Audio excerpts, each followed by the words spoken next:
අනේ අපේ හිච්චා අහිංසක ඉල්ලීමක් කරන්න මව්තුමිය කෝල් එක ඉවර වෙනකන් බලන් ඉන්නවා. මව්තුමියනේ මට ක්‍රිකට් පිත්තක් මිලදී ගැනීමට රුපියල් 2000ක් දෙනවද? මොකක්?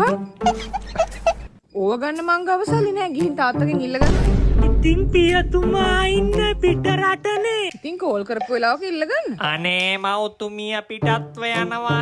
හිච්චා දුක් මුසුව බලාගෙන හිටියා. පියතුමනි මට ටැප් සෙන්ඩ් එකෙන් 2000ක් එවන්න පුළුවන්ද පිත්තක් මිලදී ගන්න? මොකද්ද?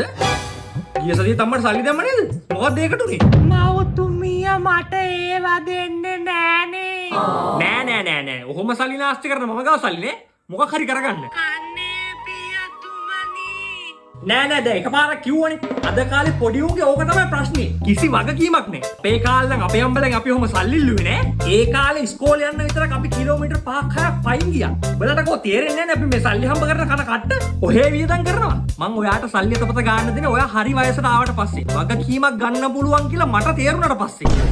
මට තේරෙනවා පියතුමනි ඔයා උදේ හවස අපි වෙනුවෙන් මේ මහන්සි වෙන්නේ. මට තේරෙනවා සල්ලි හොයන එක එච්චර ලේසි දෙයක් නෙවෙයි කියලා.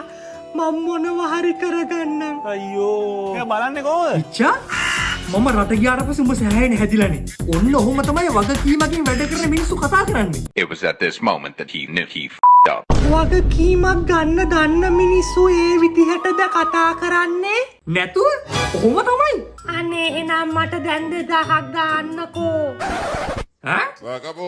මෝටරන් ටැප් සෙන්ඩ් එකෙන් සල්ලි දාන්න වෙයි වගේ. තාම මේක ට්‍රාන්ස්ෆර් ෆීස් උත් නෑනේ. ඉතින් සෑහෙන කොස්ට් ඉෆෙක්ටිව්. දාන පරක්කුවට සල්ලි ගිහිල්ලත් ඉවරයි. විනාඩියක් වගේනේ යන්නේ. අනික හොඳ රේට් එකකුත් හම්බෙනවනේ. අනික ටැප් සෙන්ඩ් කියන්නේ ලංකාවේ මහ බැංකුවේ අනුමැතිය තියෙන විශ්වාසවන්ත ප්ලැට්ෆෝම් එකක්. ඔයා ටැප් සෙන්ඩ් එකට අලුත් නම් තානක කියන ප්‍රොමෝ කෝඩ් එක යූස් කරලා මෙන්න මේ බෝනස් ලබා ගන්නත් පුළුවන්. තවත් බලන් ඉන්නේ මොකටද?